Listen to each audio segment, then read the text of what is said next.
Il y a un navire qui dérive quelque part dans l'océan sans équipage. La dernière fois que quelqu'un l'a vu, c'était il y a plus de 50 ans. Son histoire rappelle celle du Hollandais volant, un navire condamné à naviguer éternellement et à apporter le désastre à quiconque le voit en mer. Du moins, selon la légende. Contrairement au Hollandais volant, le SS Beijimo était définitivement réel et construit pour une entreprise allemande à Hambourg et a commencé comme un navire de fret ordinaire. Il échangeait des fournitures entre Hambourg et la Suède dans la mer Baltique à partir de 1914. Il possédait un moteur à vapeur puissant et une coque en acier. Quelques années plus tard, il devint propriété britannique. Puis, dans les années 20, une entreprise canadienne l'a acheté pour environ 18 000 $, une somme énorme à l'époque. Le nouveau propriétaire, la compagnie de la baie d'Hudson, utilisait activement le navire pendant plusieurs années. Il l'envoyait souvent en voyage depuis son port d'attache en Écosse vers la Sibérie, l'Alaska, le Yukon et les territoires du Nord-Ouest. Il traversait également le canal de Panama et même le canal de Suez, avec à bord des pots de fourrure destinés à la vente. Parfois, il transportait également des passagers. Il avait réalisé 9 voyages réussis avant que cette série de chances ne prenne fin. À partir des années 30, le SS Beijimo rencontrerait des problèmes de glace et de tempête. Lorsqu'il s'est retrouvé pris dans la glace pour la première fois en octobre 1931, une partie de l'équipage a réussi à s'échapper vers l'Alaska. 15 des 22 marins ont décidé de rester avec leur navire et d'essayer de le sauver. Ils avaient à bord des fourrures et autres cargaisons précieuses, d'une valeur d'environ 58 000 $. La compagnie leur a envoyé des fournitures pour survivre à l'hiver.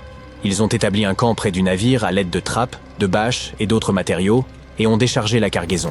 Fin novembre, un blizzard a balayé la région et il semblait qu'il avait emporté le navire avec lui. La plateforme de glace avait survécu, mais le navire s'était détaché. Certains membres de l'équipage étaient sûrs qu'il avait coulé. Mais peu après, ils ont reçu des nouvelles d'un local qui avait repéré leur navire à environ 72 km de leur camp. L'équipage a continué sa vie. Et le navire a commencé son périple en tant que bateau fugitif. Les gens apercevaient le SS Beijimo environ une fois par an, et ce jusqu'en 1969. Il était principalement repéré au large des côtes de l'Alaska. Un homme se rendant à Nome avec son traîneau à chiens, des prospecteurs, des explorateurs et des chasseurs de trésors prétendaient tous avoir vu le SS Beijimo. Quelqu'un a tenté de monter à bord et de l'emmener au port, mais s'est retrouvé bloqué dessus pendant des jours en raison d'un temps épouvantable. D'autres ont eu plus de chance et ont réussi à prendre un canot de sauvetage, certains meubles et d'autres objets de valeur du navire. Ceux qui se sont approchés du navire ont vu qu'il était endommagé et qu'il manquait l'hélice. Pourtant, il est resté à flot sans équipage pendant au moins 38 ans et est devenu le navire fantôme le plus longtemps en mer de l'histoire. En 2006, les autorités de l'Alaska ont lancé un projet pour résoudre le mystère de ce navire fantôme de l'Arctique et enfin trouver le SS Beijimo, que ce soit encore à la surface ou sous l'eau. Jusqu'à présent, le projet n'a pas réussi. Le SS Beijimo reste l'un des 4000 navires estimés à avoir disparu au large des côtes de l'Alaska. Si la légende du XVIIe siècle ne ment pas, ce navire fantôme pourrait naviguer quelque part le long du Flying Dutchman. Il appartenait à la Compagnie néerlandaise des Indes orientales. Son capitaine a réussi l'impossible pour l'époque et a navigué de la Hollande à l'Indonésie en seulement 3 mois. On disait qu'il volait sur la mer et certaines mauvaises langues expliquaient qu'il avait fait un pacte avec les forces du mal pour y parvenir. Une fois que le navire était en route pour rentrer chez lui, son capitaine et son équipage ont disparu sans laisser de traces. Il existe de nombreuses versions de ce qui lui est arrivé. L'une des premières dit qu'il avait essayé d'entrer dans le port au cap de Bonne-Espérance, a été pris dans une terrible tempête et a coulé, car il n'y avait pas de capitaine pour le sauver. Une autre légende raconte que le capitaine avait refusé d'obéir aux cieux pour laisser le navire couler pendant la tempête. Une forme de lumière effrayante a alors frappé le bateau et l'équipage, et il a été ensuite condamné à errer éternellement sans repos. De nombreux marins prétendaient avoir aperçu le Hollandais volant. Le duc d'York, qui devait devenir roi d'Angleterre, mentionna l'avoir vu dans les eaux australiennes. Juste après avoir repéré le navire, l'homme qui l'avait vu en premier tomba du haut du mât et ne survécut pas. Il y eut d'autres rencontres avec ce navire légendaire jusqu'au milieu du XXe siècle. Les navires faisaient presque collision avec lui alors que le Hollandais volant surgissait de nulle part. Les scientifiques ont une explication plus logique pour ce mystère. La Fata Morgana. À ne pas confondre avec Hakuna Matata. Lorsque vous êtes en mer par une chaude journée et que l'air semble onduler, cela ressemble à ce que l'on voit sur la route lors d'une journée d'été brûlante. Cela est dû à ce que l'on appelle la réfraction atmosphérique. Lorsque la lumière traverse différentes couches d'air ayant différentes températures et densités, elle se courbe et se tord. Parfois, sous certaines conditions, cette courbure de la lumière peut créer des illusions optiques vraiment étranges au-dessus de l'océan, comme des apparitions du Hollandais volant. Le phénomène de Fata Morgana peut faire apparaître des objets distants de manière déformée, étirée, ou même soulevée au-dessus de l'horizon. Ainsi, vous pouvez voir un navire au loin, mais en raison de la manière dont la lumière se courbe, il semblera qu'il flotte au-dessus de l'eau ou même qu'il disparaisse et réapparaisse. Une Fata Morgana est le plus souvent observée dans les régions polaires, particulièrement au-dessus de grandes étendues de glace qui présentent une température uniformément basse. Cependant, vous pouvez la voir n'importe où, même dans les déserts et au-dessus des lacs lors des journées chaudes. Les premières histoires concernant les navires fantômes remontent à la mythologie grecque et romaine ancienne. L'un des navires fantômes les plus célèbres de l'histoire est le Mary Celeste. Cette brigantine voyageait de New York à Gênes et était entièrement chargée de provisions, mais elle était dépourvue d'équipage lorsqu'elle a été découverte dans l'océan Atlantique en 1872. Les effets personnels de l'équipage étaient également présents, parfaitement intacts. La dernière inscription dans son journal de bord avait été faite 10 jours plus tôt. Nous ne savons toujours pas ce qui est arrivé à son équipage, et le navire a inspiré de nombreuses histoires effrayantes et légendes. Le Lady Lovibond était une autre goélette légendaire qui est censée avoir fait naufrage au large des côtes du Kent au milieu du XVIIIe siècle. L'histoire raconte que le capitaine du navire, Simon Reed, venait de se marier et avait emmené sa jeune épouse à bord pour une croisière de célébration, malgré la superstition selon laquelle cela pourrait porter malheur. Ils étaient en route pour le Portugal lorsque le second, qui était également amoureux de la nouvelle épouse du capitaine, rendu fou par la jalousie, attaqua un autre membre de l'équipage, puis prit le contrôle du gouvernail et dirigea directement le navire vers les redoutables bancs de Goodwin. Personne à bord n'a survécu, et on dit que la goélette réapparaît comme un navire fantôme tous les 50 ans. À l'époque actuelle, de nombreux navires sont abandonnés et deviennent intentionnellement des vaisseaux fantômes. Il y en a des milliers qui flottent dans les rivières, lacs, canaux et eaux côtières des États-Unis. Certaines personnes perdent leur bateau lors de tempêtes et autres conditions météorologiques extrêmes. D'autres doivent abandonner leur bateau car leur entretien peut coûter jusqu'à 10% du prix du bateau. De plus, l'amarrage d'un navire peut coûter plusieurs milliers de dollars chaque année. De nombreux bateaux sont fabriqués en fibre de verre, donc leur propriétaire ne peut pas simplement les recycler comme des métaux usagés. Alors, quand ils veulent s'en débarrasser, ils ont souvent tendance à les attacher à un quai et à s'enfuir discrètement, à les laisser flotter loin du rivage, ou à essayer de les couler. Lorsque ces navires fantômes coulent dans des eaux peu profondes, ils peuvent endommager les récifs coralliens, les mangroves, les marais, les habitats ostréicoles et les zones humides. De plus, ils peuvent entrer en collision avec des navires réguliers qui ne s'y attendent pas et causer de sérieux problèmes. Donc, ne faites pas cela. C'est dit. Nous sommes en juin 1857. Une tempête violente s'abat sur Gishen Bay en Australie et détruit un navire néerlandais pesant 800 tonnes. Une partie de l'équipage tente de s'échapper dans une petite embarcation, mais seuls 9 des 25 hommes à bord parviennent à survivre. De nombreuses années plus tard, des chercheurs étudiant la ruée vers l'or pensent avoir retrouvé cette épave disparue. Oui, ce navire est lié à l'un des chapitres les plus dramatiques et les plus riches en enjeux de l'histoire australienne. Je veux parler du naufrage du Koning Willem de Tweed, un navire construit en 1840. Cette découverte historique est un événement important, car on considère cette épave comme un véritable trésor dans le monde de l'archéologie sous-marine en Australie. Permettez-moi de vous expliquer pourquoi. Au milieu du 19e siècle, les navires néerlandais transportaient non seulement des marchandises, mais aussi des personnes venues d'Asie qui espéraient commencer une nouvelle vie en Australie. Et ils désiraient tous une chose, trouver de l'or. Oui, ce métal précieux avait été découvert en Australie en 1851. Enfin, tout au moins officiellement. En réalité, on en découvrit quelques années auparavant, mais disons simplement que les autorités décidèrent alors de garder cette information éloignée des journaux.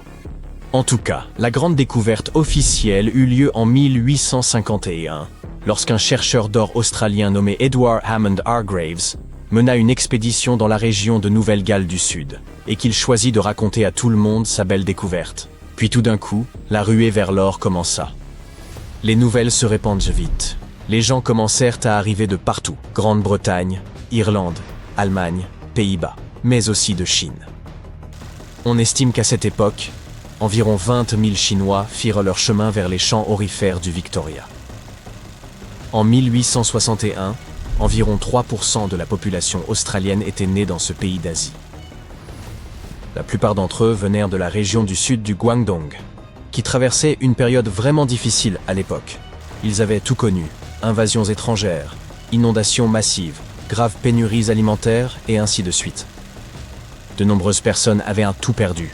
Leur argent était parti, leurs maisons étaient détruites, et les gens n'avaient plus rien à manger. Ils n'avaient aucune possibilité de sortir de la pauvreté et du malheur qui les frappait. Mais un jour, la rumeur commença à se répandre. Il y avait un gisement d'or quelque part dans un territoire britannique lointain. On disait que des gens du monde entier partaient à l'aventure, que la paix régnait dans ce territoire plein d'opportunités, et que la terre elle-même contenait tout ce dont on pouvait avoir besoin. Un véritable rêve. Peu de temps plus tard, ils surnommèrent ce nouveau monde Xinjin Shan, la nouvelle montagne d'or. Alors, un grand nombre d'entre eux rassemblèrent ce qu'il leur restait et partirent en Australie refaire leur vie. Il y avait la promesse d'un meilleur destin, l'opportunité de sortir des familles entières de la pauvreté. Mais y arriver n'était ni bon marché, ni facile. Ils devaient voyager dans d'immenses navires, et un voyage depuis la province du Guangdong jusqu'à Sydney ou Melbourne prenait environ 3 mois. À un certain moment, les autorités australiennes décidèrent d'imposer une taxe aux arrivants chinois. Chaque passager débarquant dans les ports de Victoria devait payer un impôt de capitation de 10 livres. Que pensez-vous qu'il se passa donc? Les itinéraires changèrent, bien sûr. Au lieu d'accoster directement à Victoria, les navires commencèrent à s'arrêter à Robb, une ville située dans la partie sud-est de l'Australie méridionale. De là, les gens parcouraient environ 400 km à pied jusqu'aux champs aurifères, simplement pour éviter de payer l'impôt. Et c'est précisément dans cette région que le Koning Willem de Tweed a été découvert. Oui, notre navire néerlandais a été trouvé au large de la côte de Robb, et c'était l'un des nombreux navires qui transportaient des passagers chinois vers l'Australie. Vous voyez maintenant pourquoi c'est important historiquement, n'est-ce pas? Le 16 juin 1857, il déposa environ 400 personnes en toute sécurité à terre afin qu'elles puissent recommencer leur vie. Le navire lui-même n'a pas eu droit à une fin heureuse. Après ce débarquement, il était censé poursuivre son voyage.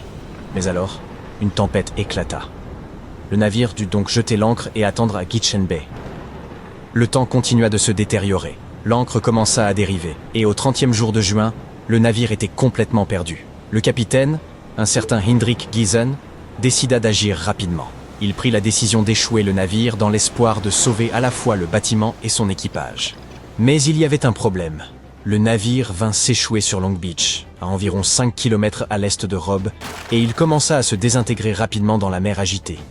Le reste de l'histoire est tragique. 16 marins se noyèrent lorsque l'une des embarcations de sauvetage du navire se renversa. Seuls 9 des hommes survécurent. Le capitaine Giesen resta à bord de l'épave. Il finit par atteindre le rivage en s'accrochant à un tonneau. Heureusement, les personnes qui se trouvaient sur la plage réussirent à le tirer des eaux à l'aide d'une corde. Quelques mois plus tard, les objets provenant de l'épave furent vendus à un homme du coin nommé Jacob Chambers pour 225 livres, ce qui représentait une somme d'argent assez conséquente à l'époque. Car les gens avaient pu sauver une bonne quantité d'éléments de l'épave, la cloche, par exemple, et certaines portes, ainsi que des planches de la coque. Ces portes et certains bois furent utilisés plus tard dans la construction du Caledonian Inn, un hôtel historique de pierre à 2 étages qui fut érigé en 1859. Quant à la cloche, elle aurait été utilisée à l'école primaire de Robb pendant plus de 100 ans. Mais les chercheurs ne sont pas si sûrs de cela. Ce que nous savons, c'est que la plupart des restes du navire manquaient toujours, jusqu'à aujourd'hui. Après 3 années de travail acharné, une équipe affiliée au Musée national maritime australien pense avoir enfin retrouvé le Koning Willem de Tweed. Ce projet a débuté en avril 2022, et son principal objectif a été de rechercher et de localiser les vestiges de l'épave afin d'effectuer une étude archéologique. Pour cela, ils ont utilisé 2 outils principaux. des détecteurs de métaux sous-marins et un magnétomètre marin. Un appareil qui détecte les changements dans le champ magnétique du fond marin.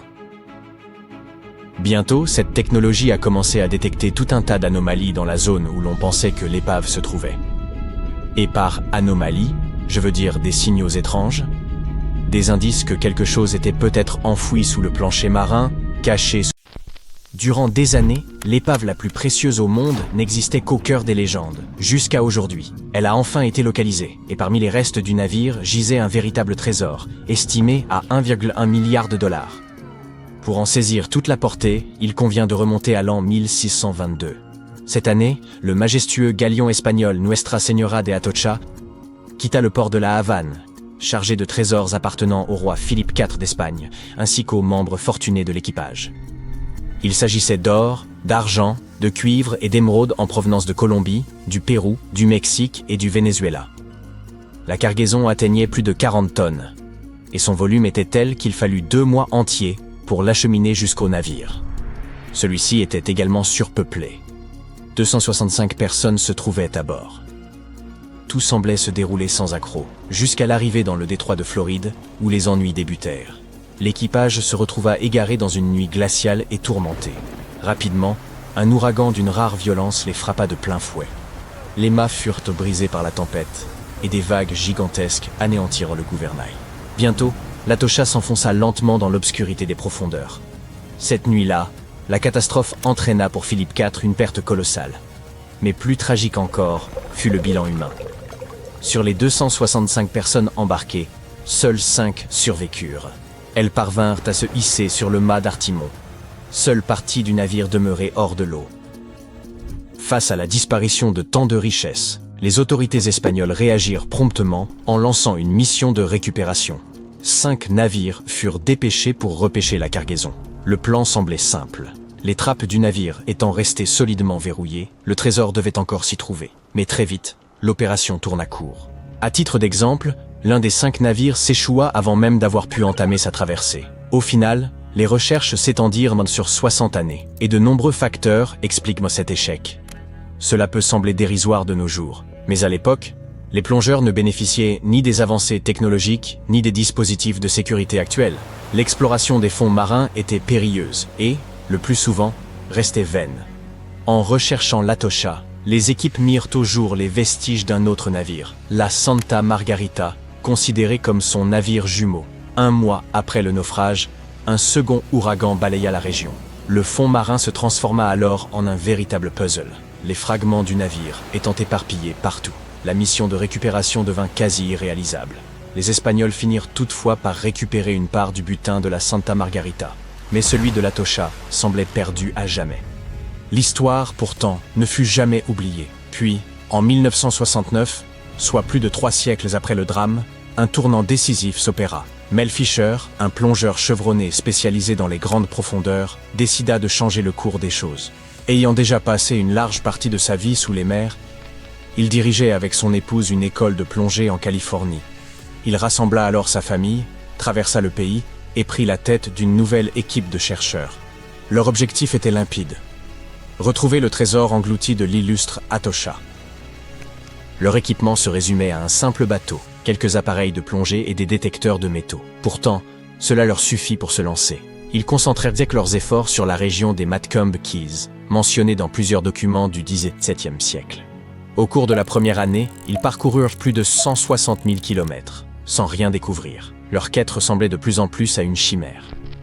Mais Mel conservait un atout de taille: Eugène Lyon, un historien dont l'intervention allait bouleverser les recherches. Il se plongea dans les archives espagnoles afin d'y dénicher des indices relatifs au naufrage. C'est là qu'il mit la main sur un document crucial évoquant un groupe tentant de sauver l'épave. La dernière page mentionnait une zone située à 160 km de l'endroit où Mel concentrait ses recherches, identifiée comme théâtre des premières explorations. Cette modeste annotation fut l'aiguille dans la botte de foin tant espérée. L'équipe changea de cap et atteignit rapidement ce nouveau site. Mais un obstacle majeur se dressait. Cette zone de l'océan était plus profonde, et la visibilité y frôlait le néant. Il était presque impossible d'y distinguer ses propres mains.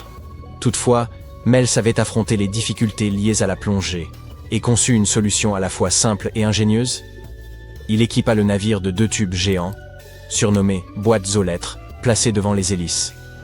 Ceux-ci aspirèrent de l'eau limpide en surface pour la propulser vers le fond, précisément là où travaillaient les plongeurs. Cette méthode, en plus de dissiper l'eau trouble, permit aussi de faire émerger des objets enfouis depuis des siècles. Et pourtant, la quête dura 16 années.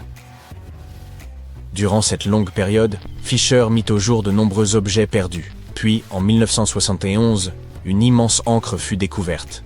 C'était le premier véritable indice de la proximité de l'Atocha. Les jours suivants, d'autres artefacts apparurent, des tasses, des épées et même de vieux clous. Pour classer méthodiquement leurs trouvailles, l'équipe établit une carte circulaire sur laquelle elle indiquait précisément chaque position. Elle recourut également à des émetteurs radioterrestres couplés à un récepteur à bord du navire, permettant ainsi une localisation d'une remarquable précision. La marge d'erreur ne dépassait pas 30 cm. Peu à peu, une ligne se dessina sur la carte, semblant désigner le lieu où reposait le trésor principal de l'Atocha. Guidés par cette piste, ils poursuivirent leurs recherches pendant 2 ans. Puis, alors qu'ils commençaient à perdre espoir, ils découvrirent enfin des lingots d'argent. C'était en 1973. Cette trouvaille ouvrit la voie à des révélations bien plus spectaculaires. Rien que l'argent découvert excédait une valeur de 100 000 $. Mais le véritable trésor n'arriva que plus tard. Le 20 juillet 1985, la coque principale révéla des richesses aujourd'hui estimées à 1,1 milliard. Le trésor comprenait 180 000 pièces en argent, 24 tonnes de lingots d'argent, 125 lingots d'or, une collection de perles ainsi que 30 kg d'émeraudes. Certaines découvertes étaient inestimables, tant en raison de leur rareté que de leur valeur historique. La croix d'Atocha, l'orbe royal et l'anneau d'Atocha, 3 artefacts royaux, furent retrouvés dans un état exceptionnel. La croix d'Atocha, la plus précieuse d'entre toutes, était ornée de 9 émeraudes d'un vert éclatant, serties dans de l'or 22 carats. Un joyau du passé, ressurgi du silence marin après des siècles. Peu après cette découverte, l'État de Floride intervint. Un instant, nous voulons notre part de ce trésor. Les autorités engagèrent une procédure judiciaire, réclamant un quart de la valeur totale. S'ensuivit une rude bataille juridique qui dura 8 années et se prolongea jusqu'à la Cour suprême. Mais au terme de ce long affrontement, Mel Fisher remporta la victoire. Il fut même invité sur le plateau du Tonight Show, où il exhiba une gigantesque chaîne en or extraite de l'épave, qu'il portait autour de la taille, telle une ceinture. On la surnomma la chaîne d'argent, et non sans raison. La découverte fut si spectaculaire que l'épave obtint en 2014 le titre de plus précieuse au monde dans le livre Guinness des records. Passé l'euphorie des débuts, Mel céda quelques pierreries précieuses, mais la majeure partie du trésor demeura au sein de la famille, du moins pendant un temps. Le reste fut ensuite vendu aux enchères. Nul ne connaît précisément les montants atteints, mais une chose est certaine. Leur valeur n'a cessé de croître avec les années. Car au-delà de leur éclat, c'est la légende qui leur confère tout leur prestige. Aujourd'hui, ces joyaux appartiennent à la collection particulière de Museau, la plus vaste collection privée d'objets issus de l'Atocha au monde. Et non, ils ne sont pas à vendre. Toutefois, vous pouvez toujours les admirer. Ils sont exposés au public, rayonnant en hommage à la richesse historique de la Colombie et à la mine légendaire d'où ils proviennent. Selon leurs découvreurs, ces émeraudes sont aussi emblématiques que les rubis de Mogok ou les saphirs du Cachemire. Et, à vrai dire, ils n'ont pas tort. Par une douce nuit d'été, le 30 août 1892, un magnate de la navigation, Peter J. Minch, convia sa famille à une croisière sur les eaux du lac Supérieur. Leur embarcation, le Western Reserve, était considérée comme l'un des navires les plus sûrs de son époque. Construit dans un acier similaire à celui employé plus tard pour le tristement célèbre Titanic, il partagea un sort tout aussi tragique. Brisé en deux, le bâtiment ne fut retrouvé qu'en 2024, soit 132 ans après sa disparition. Long de 91 mètres, ce vapeur fut le premier cargo des Grands Lacs à être doté d'un revêtement d'acier. Un quotidien le surnomma « le lévrier des eaux continentales », en raison de la vitesse à laquelle il fendait les flots. Conçu et financé par Peter Minch lui-même, le navire avait été mis à l'eau 2 ans auparavant, dans les chantiers navals de Cleveland. Le soir de sa dernière traversée, le Western Reserve mit le cap sur Two Harbors, dans le Minnesota. Minch était accompagné de 5 membres de sa famille. Son épouse, leurs 2 jeunes enfants, sa belle-sœur ainsi que sa nièce. 22 membres d'équipage se trouvaient également à bord. La traversée du lac Huron se déroula d'abord dans le calme, mais sitôt franchi la baie de Whitefish, le lac devint tumultueux, contraignant l'équipage à jeter l'ancre quelque temps. Plus tard dans la soirée, aux environs de 21h, à leur entrée dans le lac supérieur, une tempête estivale d'une rare violence se leva, accompagnée de rafales impétueuses et de vagues en furie. Puis survint la catastrophe, le navire commença à se disloquer. En moins de 10 minutes, le Western Reserve sombra corps et biens. Tous parvinrent à gagner les canots de sauvetage. La famille Minch, avec quelques marins, prit place à bord du canot en bois. Les 10 autres montèrent dans celui en métal. Mais la fureur des éléments fit immédiatement chavirer le canot métallique, et seuls quelques survivants parvinrent à rejoindre l'autre embarcation. Ce dernier canot dériva durant près de 10 heures. Un vapeur croisa leur route, mais ne perçut ni leurs appels ni leur présence. Vers 7 heures du matin, l'embarcation ne se trouvait plus qu'à 1 kilomètre du rivage, à hauteur de Deer Park, dans le Michigan. Si proche du salut, mais hélas, le canot chavira à son tour, précipitant tous ses occupants dans les eaux glacées du lac. Le seul rescapé fut Harry Stewart, le timonier du navire, âgé de 24 ans. Il parvint à nager plus d'1 kilomètre dans des eaux glacées pour rejoindre la rive, presque inanimé, mais bien vivant. Il déclara par la suite que sa survie ne tenait qu'à la protection offerte par un caban de grosse laine, bien ajusté à son corps. Le Western Reserve resta perdu pendant plus d'1 siècle, jusqu'à ce qu'un duo d'explorateurs obstinés finisse par localiser son épave. Ils consacrèrent plus de 2 ans à sonder inlassablement les eaux au large de la péninsule supérieure du Michigan. Daryl et Dan Hertel y parvinrent à l'aide d'un sonar à balayage latéral, capable d'examiner une bande de 800 mètres de part et d'autre. Un jour, un infime signal apparut à gauche de l'écran. Aussi discret fut-il, Daryl en mesura l'ombre, constata qu'elle atteignait près de 12 mètres de hauteur et en déduisit qu'il s'agissait sans doute d'un élément de taille. Ils firent demi-tour et dirigèrent leur balayage sur la zone concernée. Ils aperçurent des panneaux de cale ainsi qu'une carcasse évoquant un navire littéralement brisé en deux, l'une des moitiés reposant sur l'autre dans une position presque impossible. Chaque section mesurait environ 45 mètres, et après en avoir vérifié la largeur, ils comprirent avec certitude qu'ils venaient de retrouver l'illustre Western Reserve. Les historiens demeurent incapables d'expliquer avec certitude pourquoi un bâtiment réputé insubmersible s'est soudainement rompu en son centre, mais plusieurs hypothèses sérieuses sont avancées. L'une d'elles évoque le phénomène de dos d'âne. Lorsqu'un navire chevauche une vague gigantesque, sa proue et sa poupe peuvent se retrouver suspendues, sans appui, exerçant ainsi une contrainte extrême sur la section centrale, qui se courbe alors vers le haut, à l'image d'un bâton que l'on plie en tirant sur ses extrémités. Une autre explication plausible concerne la qualité de l'acier utilisé pour sa construction. À cette époque, l'acier venait remplacer le fer en tant que matériau de choix, mais les procédés de fabrication demeuraient imparfaits. Certaines plaques étaient de médiocre qualité, ce qui aurait pu fragiliser l'ensemble de la structure. Il est aussi envisageable que le navire ait manqué de lest, ce poids destiné à en assurer la stabilité, ou que sa répartition ait été mal pensée. À peine 8 semaines après la catastrophe du Western Reserve, un autre bâtiment conçu à la même époque et façonné à partir de séries semblables de tôles d'acier connut le même sort funeste que son jumeau. Le W.H. Gilshire, vapeur de fret affecté au transport de marchandises entre les ports des Grands Lacs, entreprit ce qui devait être une traversée sans histoire le 26 octobre 1892.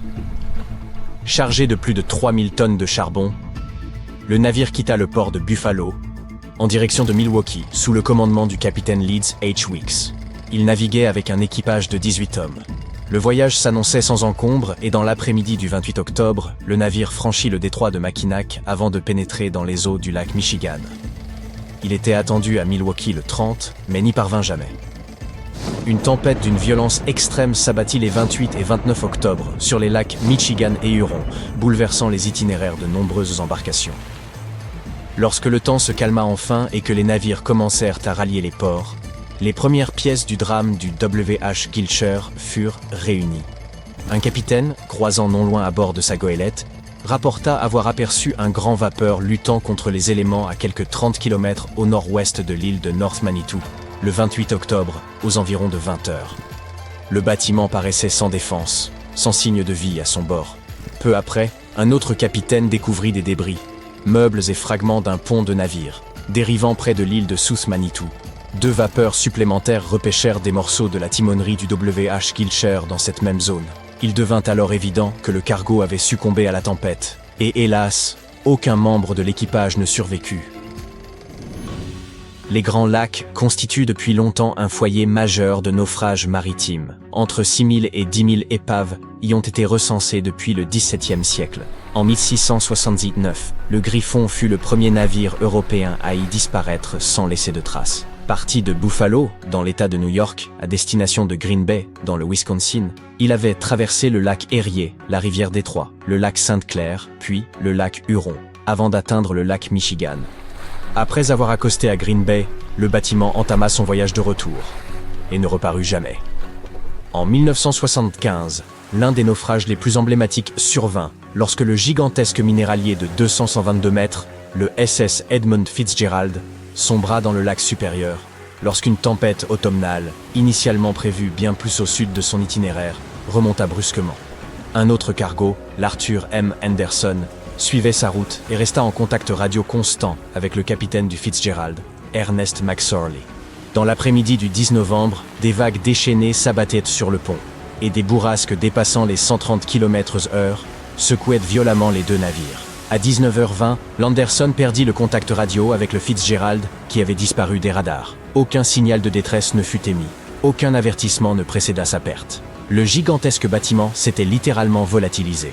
Par la suite, les équipes de secours découvrirent l'épave gisant à plus de 160 mètres de profondeur, brisée en 2 vastes segments. Aucun des 29 marins ne survécut et nul ne put témoigner du drame. De telles tragédies peuvent découler de multiples facteurs. Erreurs humaines, pannes techniques ou malheureuses coïncidences. Les Grands Lacs, vastes étendues d'eaux intérieures, présentent des phénomènes météorologiques comparables à ceux que l'on observe en mer. Ces véritables mers enclavées, nichées au cœur du continent, voient naître des tempêtes d'une puissance redoutable, parfois alimentées par des vents équivalents à ceux d'un ouragan. Ces phénomènes surviennent fréquemment en novembre et décembre, lorsque les eaux, encore tièdes après l'été, rencontrent les premières poussées d'air glacial provenant du Canada. L'écart de température entre air et eau, amplifié par des vents puissants, engendre d'énormes vagues. En outre, la glace se forme plus aisément en eau douce qu'en mer. Cette glace s'accumule rapidement sur les navires, les rendant plus vulnérables, et les équipages doivent péniblement manœuvrer dans les eaux gelées. Les niveaux d'eau sont aussi instables. Les années humides voient se multiplier les tempêtes, ce qui accroît les risques de dommages ou de naufrages.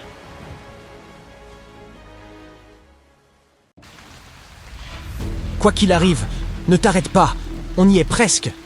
2 chercheurs de trésors creusent le sol gelé dans un champ de maïs pendant la nuit. Il pleut à verse, des éclairs illuminent le ciel, mais les 2 hommes continuent de travailler. Et juste à ce moment, leur pelle heurte quelque chose de dur, incroyable, un coffre au trésor. Ils creusent de plus belle et découvrent un morceau de moteur de bateau. Quoi ? Loin des mers et de tout lac, quelque part sous les champs de Kansas City, ils ont découvert un énorme navire naufragé. Mais comment est-ce possible ? C'est ce que nous allons voir. Il y a des gens qui passent leur vie à chercher des épaves de navires enfouis avec leurs trésors. L'un d'eux est l'explorateur David Hawley. Il traque de tels vestiges loin des mers, des rivières et des océans depuis de nombreuses années, et il fait cela parce qu'il a le goût de l'aventure. Les cales de ces bateaux peuvent contenir de l'or, des antiquités et autres artefacts, et l'on peut en tirer beaucoup d'argent. David nous dit justement que vous n'avez pas besoin de vous rendre en haute mer pour découvrir un navire englouti. Il pourrait être tapi sous votre jardin. Mais pourquoi ces navires finissent-ils enterrés au beau milieu des champs, des fermes et des plaines ? Découvrons-le en prenant exemple sur le bateau à vapeur Great White Arabia. Selon d'anciens documents et articles de journaux, ce navire transportait environ 200 tonnes de biens avant de sombrer en 1856. De nombreuses légendes locales prétendèrent que le navire était enfoui sous terre, à quelques kilomètres au nord-est de Kansas City. Il se trouvait là parce que l'on avait délibérément détourné le cours de la rivière Missouri dans la seconde moitié du 19e siècle. On a artificiellement rapproché les rives l'une de l'autre et rétréci le cours d'eau pour augmenter son débit, afin que les bateaux puissent naviguer beaucoup plus rapidement. Au 19e siècle, les bateaux à vapeur étaient souvent le moyen de transport de passagers et de marchandises le plus répandu. Avant l'arrivée du chemin de fer, la frontière occidentale des États-Unis a été étendue au-delà du Mississippi et du Missouri, lesquels servaient à acheminer les marchandises. C'est pourquoi il était si important d'augmenter leur vitesse.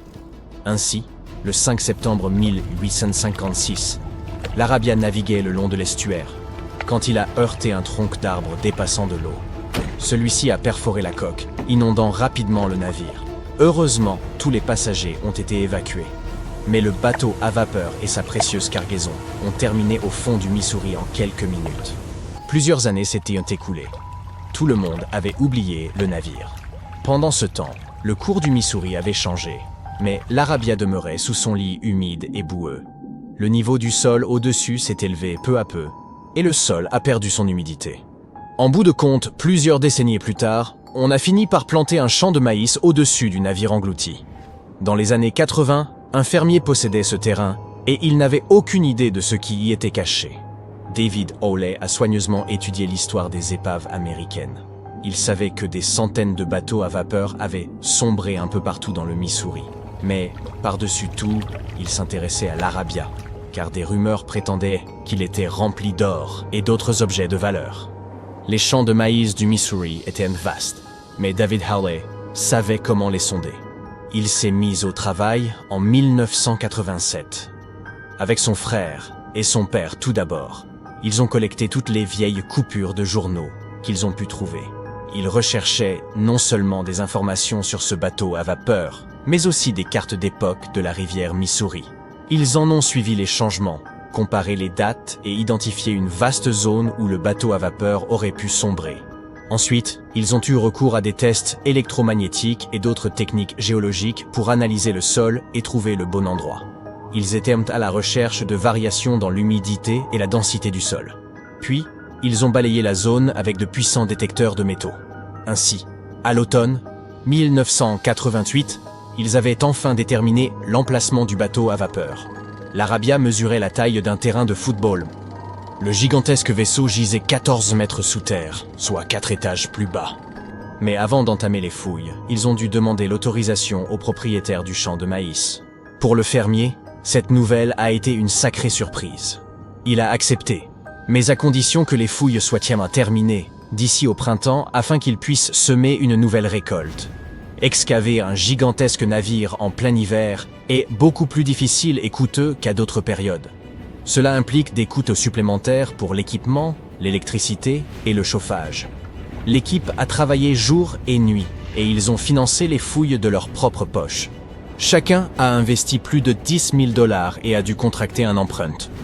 Finalement, ils ont commencé à distinguer les premiers détails du navire. Leurs pelles ont heurté le pont et les énormes chaudières du moteur. Ils avaient atteint leur but. L'essentiel de la cargaison retrouvée à l'intérieur de tels navires submergés est généralement endommagé, couvert de rouille, de boue et de coquillages. Mais le contenu de l'Arabia était en excellent état, si l'on considère que le navire avait coulé 130 ans auparavant. Hélas, ils n'ont pas trouvé d'or. Ils ont toutefois extrait plusieurs tonnes de cargaison. Les articles ménagères de gens qui vivaient au milieu du 19e siècle. C'était une véritable capsule temporelle. Le navire acheminait aussi des provisions pour des centaines, voire des milliers de personnes. Et tous ces objets étaient parfaitement conservés. Par exemple, on pouvait clairement déceler le tampon de la marque Goodyear Rubber Company sur une vieille chaussure en caoutchouc. Plus les fouilles se prolongeaient, plus David et son équipe découvrirent de choses. Dans les barils, ils ont retrouvé de la vaisselle du 19e siècle. Elle était intacte et prête à l'usage. Il y avait aussi des vêtements propres, des milliers de paires de chaussures, des harpons, des poêles à frire et des parapluies. Le navire transportait suffisamment de marchandises pour approvisionner environ 16 petites villes. Certes, ce n'est pas de l'or, mais de tels artefacts n'en sont pas moins précieux. Le contenu du navire aurait pu valoir des millions. Cependant, l'équipe n'avait aucune intention de le revendre. Ils ont donc fondé un musée sur le site d'un ancien marché aux primeurs de Kansas City. Si vous le visitez, vous aurez immédiatement l'impression d'être dans un grand magasin du 19e siècle. On y trouve des milliers d'articles en bon état. Même les allumettes sont encore assez sèches pour s'allumer. Il aura fallu de nombreuses années à David pour exposer la collection complète du Great White Arabia. Il en apprécie chaque article et se refuse à les céder. N'importe qui peut se rendre ici, s'acheter un billet et voyager dans le passé. Qui sait, peut-être qu'un vieux navire se planque aussi dans votre jardin. Des géologues ont retrouvé un ancien navire dans le désert aride de Namibie en 2008. Celui-ci naviguait à l'époque où les pirates harcelaient fréquemment les marins en mer. Et aujourd'hui, il se trouve dans une lagune asséchée. Ce navire avait quitté Lisbonne en 1533 et disparu avec tout son équipage près d'une petite mine de diamants. Après environ 500 ans, la coque était gravement endommagée. Seule la carcasse du navire demeurait. Mais le trésor caché à l'intérieur du vaisseau était resté intact. On a d'abord soigneusement étudié le bateau en essayant de ne rien abîmer. Et puis, 5 jours plus tard, on a retrouvé un vieux coffre dans la cale. En l'ouvrant avec précaution, on y a trouvé des pièces d'or. La valeur du navire a ainsi été estimée aux alentours de 10 millions de dollars. La cause exacte du naufrage reste inconnue, mais les experts pensent que ce navire a pu sombrer en raison d'une cargaison trop lourde et d'une météo peu clémente. Il a terminé au fond de l'eau, lequel est par la suite devenu un désert. Certains découvrent un avion dans leur potager. D'autres retrouvent un navire. Et un homme a un jour trouvé un passage vers une ancienne cité secrète dans sa maison. Tout cela s'est produit en Turquie en 1963. Le propriétaire du bâtiment avait décidé d'effectuer quelques réparations. Il est donc allé à la cave et a abattu une cloison pour en faire un salon. Et ainsi, derrière le mur, il a trouvé un tunnel qui conduisait sous terre. L'homme a pensé que c'était une sorte de chambre secrète. Il est donc descendu là-bas et a réalisé que c'était bien plus que cela. C'était une ancienne cité profonde de 18 étages. Les gens l'avaient construite entre 780 et 1180 comme refuge contre les catastrophes et les invasions ennemies. Cet endroit dissimule également de nombreux tunnels souterrains qui s'étendent sur plusieurs kilomètres dans différentes directions. Les gens pouvaient accéder à la ville à partir de différents points en utilisant des passages secrets qui menaient à ces tunnels. La ville pourrait accueillir environ 20 000 résidents, du bétail et des tonnes de denrées alimentaires. Les archéologues y ont également retrouvé une chapelle, des écoles, des écuries et des cuisines communes. 2 marins naviguaient non loin du tristement célèbre triangle des Bermudes lorsqu'ils remarquèrent un bateau qui semblait avancer tout seul. Ses voiles étaient baissées et son moteur ne tournait pas. L'un des 2 hommes était Matt Rutherford, le premier marin à avoir fait le tour de l'Amérique du Nord et du Sud en solitaire et sans escale, et qui avait vu bien des choses au cours de ses voyages. Mais même pour lui, cette situation était inquiétante. Ce bateau abandonné pouvait très bien cacher quelque chose de dangereux. Rutherford décida néanmoins de s'approcher et d'inspecter le navire pour voir s'il y avait des personnes en détresse à son bord. Cette histoire s'est déroulée en 2013, mais les marins attendirent 10 ans avant de publier les images. Le bateau fantôme, qui portait le nom de Wolfhound, avait tout l'air d'un navire de luxe et valait probablement plusieurs centaines de milliers de dollars. Ceux qui l'avaient abandonné semblaient être partis précipitamment. Il y avait des vêtements et d'autres effets personnels partout dans la cabine principale. Certaines parties du plafond s'étaient effondrées et des tiroirs étaient ouverts. Rutherford avait peur d'ouvrir les portes et les cabines. Il fouilla donc le bateau avec précaution, étape par étape, et heureusement, personne ne se trouvait là. Les marins décidèrent de remorquer le bateau fantôme jusqu'aux Bermudes. Ce ne fut pas facile, car le Wolfhound était plus grand et plus lourd que leur propre bateau. Après plusieurs jours en mer, l'équipage commença à manquer de carburant et ils demandèrent à un cargo qui passait par là de s'arrêter pour leur donner de l'essence. Ils continuèrent ensuite à tirer le Wolfhound à la seule force des voiles, jusqu'à ce que la remorque s'enroule autour du gouvernail. Ils se rendirent alors compte qu'ils risquaient de s'échouer dans le triangle des Bermudes. Ils durent donc abandonner le navire. Après 23 jours passés dans l'Atlantique, ils atteignirent enfin les Bermudes. Il s'avéra plus tard que le mystérieux navire fantôme appartenait à un membre d'un club irlandais. Il avait été pris dans une tempête avec des vagues de 6 mètres de haut et des vents très violents, et avait été contraint d'interrompre sa traversée. Un cargo grec avait secouru l'équipage, mais le navire avait dû être abandonné. Rutherford et son équipage étaient retombés sur le yacht seulement 9 semaines plus tard. Le Wolfhound est l'un des quelques 50 navires et 20 avions qui ont disparu dans le triangle des Bermudes depuis le milieu du 19e siècle. Le premier navire, ou du moins le premier à avoir été officiellement documenté, fut l'USS Pickering. Il avait quitté le Delaware pour les Antilles en 1800. Il y avait 70 personnes à son bord. Personne n'eut plus jamais de nouvelles d'eux. Et nous ne saurons probablement jamais ce qui leur est arrivé, ni où se trouve le navire aujourd'hui. Le plus grand navire à avoir jamais disparu dans cette zone mystérieuse fut l'USS Cyclops. En mars 1918, avec un équipage de 306 personnes à son bord, l'USS Cyclops quitta la Barbade pour rentrer à Baltimore. Il transportait des tonnes de minerais de manganèse, utilisés dans la fabrication de l'acier. Quelque chose se produisit au cours de son voyage de 9 jours, tandis qu'il traversait le triangle des Bermudes. Le dernier message du Cyclops fut « Temps clair, tout va bien ». Puis, il disparut à jamais, sans que personne ne reçoive aucun signal de détresse. Un autre navire qui aurait disparu dans le triangle des Bermudes fut le Cotopaxi, en 1925. Il transportait du charbon et avait à son bord 32 membres d'équipage. Il devait faire le trajet entre Charleston, en Caroline du Sud, et La Havane, à Cuba. Mais un incident se produisit et le navire disparut. Récemment, des scientifiques ont découvert que le Cotopaxi gisait au fond de l'océan, à environ 56 km de Saint-Augustine, en Floride. Les plongeurs habitués à explorer ces eaux le surnommèrent « l'épave de l'ours », sans se rendre compte qu'il s'agissait des restes du Cotopaxi. L'un d'entre eux, Michael Barnett, tenta d'identifier l'épave pendant plus de 15 ans. Avec son équipe, il mesura minutieusement les différentes parties du navire conservé sous l'eau. En comparant ces mesures avec les anciens plans du Cotopaxi, ils constatèrent que tout correspondait parfaitement. La taille et la position des chaudières étaient exactement celles décrites dans les plans. Cela leur permit de confirmer qu'ils avaient bien trouvé le Cotopaxi. Et il s'avéra que sa disparition n'avait rien de mystérieux. Elle était due à une négligence dans l'entretien des différentes parties du navire et à des conditions météorologiques difficiles. La plupart des écoutilles permettant d'accéder à la cale où était stocké le charbon étaient cassées ou manquantes. Cela signifie que si le navire se trouvait pris dans une tempête, l'eau pouvait facilement s'infiltrer à l'intérieur, rendant le navire instable et l'entraînant à sa perte. Et au large des côtes de Floride, le Cotopaxi avait été pris dans une tempête tropicale. Juste avant de disparaître, il avait envoyé un appel de détresse. Il se trouvait près de Saint-Augustine, ce qui permit de rassembler toutes les pièces du puzzle. Les gens ont imaginé toutes sortes d'explications pour tenter de comprendre ce qui se passe dans le triangle des Bermudes. La plus farfelue est que des vaisseaux spatiaux venus d'autres planètes y capturent des navires et des avions. Ou peut-être que cela a un rapport avec la cité perdue de l'Atlantide, une ville légendaire engloutie sous les mers. Mais il existe des explications plus rationnelles. Par exemple, on sait que cette zone est souvent touchée par des conditions météorologiques extrêmes et imprévisibles, avec des tempêtes soudaines et des trombes marines.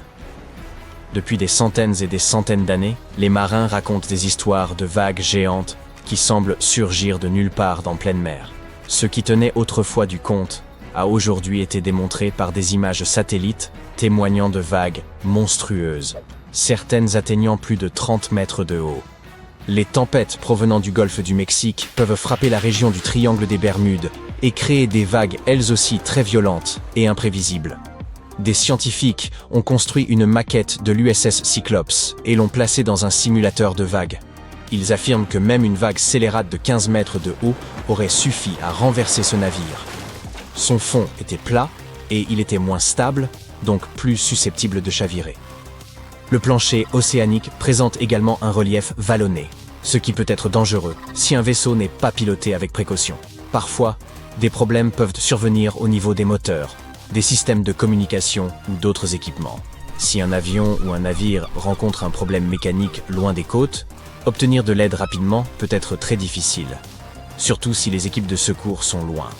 Le triangle des Bermudes présente également des anomalies magnétiques, de sorte que dans certains endroits, les boussoles peuvent indiquer une direction erronée. Et enfin, il y a les erreurs humaines. Une mauvaise estimation des distances, un mauvais changement de cap ou des instructions mal suivies. C'est ce qui est arrivé à l'escadrille 19, un groupe d'avions qui a lui aussi disparu. Son commandant, le lieutenant Charles Taylor, avait décidé de voler malgré le mauvais temps et en l'absence d'un équipement complet. Et puis, il était fatigué, ce qui l'empêcha probablement de juger correctement la situation. Les disparitions dans le triangle des Bermudes ne sont pas plus fréquentes que dans d'autres parties de l'océan Atlantique, où circulent de nombreux navires et avions. Elles attirent simplement davantage l'attention et font davantage parler d'elles. Le triangle des Bermudes ne figure toujours pas sur les cartes et n'a pas de frontières officielles. Il est donc possible que nous ne puissions jamais résoudre son mystère, car nous ne sommes même pas certains qu'il en existe réellement un. Cependant, nous devrions peut-être nous inquiéter d'un autre triangle des Bermudes, celui qui se trouve dans l'espace. Ce triangle spatial ne fait pas disparaître complètement les objets, mais il perturbe les équipements des véhicules spatiaux, provoquant des dysfonctionnements et empêchant les appareils de fonctionner pendant un certain temps. Le triangle des Bermudes de l'espace, officiellement connu sous le nom d'anomalie de l'Atlantique Sud, est une zone unique au-dessus de la Terre. Elle s'étend sur certaines parties de l'Amérique du Sud et de l'Afrique, du Chili jusqu'au Zimbabwe. Elle se trouve exactement à l'endroit où le bouclier magnétique terrestre est le plus faible.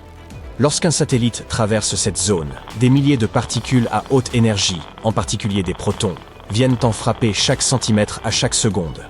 Pour protéger les satellites de ces radiations, les agences spatiales les mettent souvent en mode veille lorsqu'ils traversent cette zone. Le télescope spatial Hubble traverse la région environ 10 fois par jour et passe environ 15% de son temps en mode veille en raison de cette anomalie.